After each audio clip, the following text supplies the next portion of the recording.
கிறிஸ்மஸ்க்காக அகர வரிசையில் ஓர் அழகிய கவிதை. இந்த கவிதை உங்களுக்கு பிடிச்சிருந்துன்னா கண்டிப்பாக லைக் பண்ணுங்க, மறக்காம சேனலை சப்ஸ்கிரைப் பண்ணுங்க. கிறிஸ்மஸ் கவிதை. அன்பின் தூதுவர் வருகின்றார், ஆறுதல் மொழிகள் தருகின்றார்.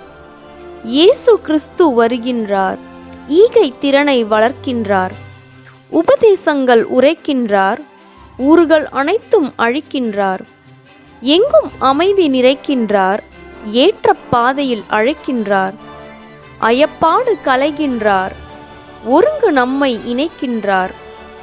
ஓடம் போல் கரை சேர்க்கின்றார், ஔடதமாக திகழ்கின்றார். எக்கின் வல்லமை தருகின்றார். கிறிஸ்மஸ் கொண்டாடும் அனைவருக்கும் இனிய கிறிஸ்மஸ் தின நல்வாழ்த்துக்கள். எவ்வளவோ சேனல் சப்ஸ்கிரைப் பண்ணுறோம், ஒரு நல்ல தமிழ் சேனல் சப்ஸ்கிரைப் பண்ணி ஆதரவு தரலாமே.